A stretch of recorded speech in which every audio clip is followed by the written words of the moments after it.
സ്വരൂ ബ്രദറെ, കഴിഞ്ഞ ദിവസം ഒരു ഹീലിങ്ങിന്റെ ടെസ്റ്റിമണി എന്നോട് പറഞ്ഞല്ലോ അല്ലേ? വാ, അതൊന്ന് പറഞ്ഞു. 2 ഹീലിംഗ് നടന്നു. Hello, praise lord. ഞാൻ കഴിഞ്ഞ 3 വർഷമായിട്ട്, എനിക്ക് തോന്നുന്നു വളരെ അനേകം വർഷങ്ങളായിട്ട് എനിക്കൊന്ന് എൻ്റെ ഒരു ഡിഗ്രി സമയം തൊട്ട് എനിക്ക് തുടർച്ചയായിട്ട് മൈഗ്രെയിൻ വരുമായിരുന്നു. കണ്ടിന്യൂസ് ആയിട്ട് മൈഗ്രെയിൻ വരുമായിരുന്നു. ഞാൻ വളരെ ഹൈ ഡോസുള്ള മെഡിസിൻസാണ്. ഞാൻ എല്ലാ ആഴ്ചയിലും മൈഗ്രെയിൻ വരുമായിരുന്നു. മൈഗ്രെയിൻ വന്നു കഴിഞ്ഞാൽ നിൽക്കാൻ പറ്റത്തില്ല, കണ്ണു തുറക്കാൻ പറ്റത്തില്ല, വെട്ടം കാണാൻ പറ്റത്തില്ല, ശബ്ദം കേൾക്കുന്നത് പോലും ഭയങ്കര ബുദ്ധിമുട്ടായിട്ടുള്ളൊരു അവസ്ഥയാണ്. അത് അനുഭവിച്ചിട്ടുള്ളവർക്ക് അതിൻ്റെ ആ ഒരു ഇൻറ്റൻസിറ്റി നല്ലതായിട്ട് മനസ്സിലാവും. അപ്പം നിരന്തരമായി ഈ ഒരു വർഷങ്ങളായിട്ട് ഈ മെഡിസിൻസ് കഴിച്ചുകൊണ്ടിരിക്കുമായിരുന്നു. കാരണം അതില്ലാതെ എനിക്ക് പറ്റത്തില്ല, അതില്ലാതെ ഞാൻ വീണ് പോയി. ആഴ്ചയിൽ ഒരിക്കൽ ഇത് വന്നിരിക്കും അത്. പക്ഷേ കഴിഞ്ഞ രണ്ടാഴ്ച മുമ്പ് ഇതുപോലെ ഞങ്ങളുടെ സാന്നിധ്യത്തിലായിരുന്നപ്പോൾ എനിക്ക് ഇതുപോലെ ഒരു മൈഗ്രെയിൻ വന്ന ആ ഒരു സമയത്ത് ഞാൻ ജാക്സൺ ബ്രദറിനോട് ഷെയർ ചെയ്യുകയും ബ്രദർ എനിക്ക് വേണ്ടി പ്രാർത്ഥിക്കുകയും ചെയ്തു. പക്ഷെ അതിനുശേഷം ഇന്നേ വരെ എനിക്ക് മൈഗ്രെയിൻ വന്നിട്ടില്ല. ഇന്നേ വരെ മൈഗ്രെയിൻ വന്നിട്ടില്ല. എനിക്കതിൻ്റെ യൂഷ്വലി മൈഗ്രെയിൻ വരുന്ന എനിക്ക് മെയിനായിട്ട് കുറേ കാര്യങ്ങൾ അതിന് എഫക്റ്റ് ആകും. അതിൽ ഏറ്റവും ഒരു കാര്യം എന്ന് വെച്ചാൽ ഞാൻ എന്തെങ്കിലും ചോക്ലേറ്റ് കഴിക്കുകയോ അല്ലെങ്കിൽ ഞാൻ എന്തെങ്കിലും സോഡ ആയിട്ടുള്ള ഡ്രിങ്ക്സ്, അതായത് പെപ്സിയോ അങ്ങനെ എന്തെങ്കിലും കുടിക്കുമ്പോൾ അത് പെട്ടെന്ന് ട്രിഗറാവും. വേറെ അനേകം കാര്യങ്ങളുണ്ട്. സ്ട്രെസ് ഉണ്ട്, കിടക്കുന്ന ഒരുപാട് കാര്യങ്ങളുണ്ട്.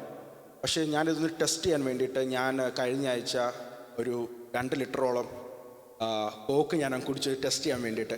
കാരണം എനിക്കൊരു ഗ്ലാസ് കുടിച്ചാൽ എനിക്ക് അപ്പോഴത്തേക്ക് എനിക്ക് മൈഗ്രെയിൻ വരും. അത് കാരണം എൻ്റെ ട്രിഗർ അത്. ഞാൻ എൻ്റെ ഹോസ്പിറ്റലിൽ പോയപ്പോൾ ഡോക്ടർ പ്രത്യേകം പറഞ്ഞു ട്രിഗേഴ്സാണ്, അതൊന്നും കുടിക്കാൻ പാടില്ല.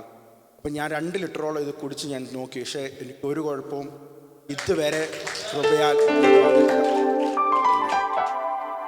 മറ്റൊരു വളരെ ബുദ്ധിമുട്ടായ കാര്യം വെച്ചാൽ എനിക്ക് നടക്കുമ്പോൾ എൻ്റെ ഈ ലെഫ്റ്റ് ലെഗിന് മുട്ടിലൊരു ടക്ക് ടക്ക് എന്ന് പറഞ്ഞ ശബ്ദം. ഓരോ സ്റ്റെപ്പ് എടുത്ത് വയ്ക്കുമ്പോൾ മുട്ട് മടങ്ങുമ്പോൾ ടക്ക് ടക്ക് എന്ന് പറഞ്ഞ ശബ്ദവും. ഒന്ന് താന്നിരുന്നാൽ ഒന്ന് എഴുന്നേക്കാൻ എനിക്ക് ഭയങ്കര ബുദ്ധിമുട്ടാണ്. കാരണം എഴുന്നേക്കണമെങ്കിൽ ഞാൻ ഭയങ്കര പേടിച്ചാണ് ഞാൻ എഴുന്നേക്കുന്നത്. പൊട്ടി വല്ലതും പോകും. എനിക്ക് അതുപോലെ ശബ്ദം നമുക്ക് കേൾക്കാൻ പറ്റുമായിരുന്നു. എനിക്ക് റെയിൽവേ സ്റ്റേഷനിലൊക്കെ പോകുമ്പോൾ ഞാൻ കൃപയാൽ ഇപ്പം തിരുവല്ലയിൽ റെയിൽവേ സ്റ്റേഷനിൽ എസ്കലേറ്റർ ഉള്ളതുകൊണ്ട് എനിക്ക് അത്രയും ബുദ്ധിമുട്ടില്ല. അല്ലായിരുന്നെങ്കിൽ ഇപ്പം നേരത്തെ ഞാൻ സ്റ്റെപ്പ് കയറുമ്പോൾ എനിക്ക് ഭയങ്കര പേടിയായിരുന്നു ഇത് കയറുമ്പോഴത്തേക്കിന്. കാരണം എനിക്ക് ഓരോ സ്റ്റെപ്പ് എടുത്ത് വയ്ക്കുമ്പോഴും എൻ്റെ മുട്ടിൽ നിന്ന് ടക്ക് ടക്ക് ടക്ക് എന്ന് പറഞ്ഞ ശബ്ദം കേൾക്കുമായിരുന്നു. പക്ഷെ കൃപയാൽ അത് ദൈവം അത് ഹീലാക്കി. ഇതുവരെ എനിക്കൊരു പ്രശ്നവുമില്ല, ഞാനത് കേൾക്കുന്നുമില്ല. എൻ്റെ കാലുകൾക്ക് ബലം തന്നു ദൈവം. He did a mighty thing in my life. So I thank God for the amazing healing that He has. Higher റലത്തിൽ കയറിയാൽ ഫിസിക്കൽ അത് വെളിപ്പെടും. അത് പറയാൻ വേണ്ടി ഇത് വിളിച്ചത്. നമ്മുടെ സൂമിൽ കൂടെ ഒക്കെ അത്ഭുതങ്ങൾ നടന്നുകൊണ്ടിരിക്കുക. ഹല്ലേലൂയ. ഇദ്ദേഹം സാന്നിധ്യത്തിൽ പ്രവേശിച്ചപ്പോൾ ഇദ്ദേഹം വന്ന വിഷയം സോൾവ് ആയെന്ന് ചോദിച്ചാൽ ഇതുവരെ സോൾവ് ആയിട്ടില്ല. വേറൊരു വിഷയത്തിലാണ് വന്നത്, അത് സോൾവ് ആയിട്ടില്ല. പക്ഷെ വരാത്ത എല്ലാ വിഷയവും സോൾവായി.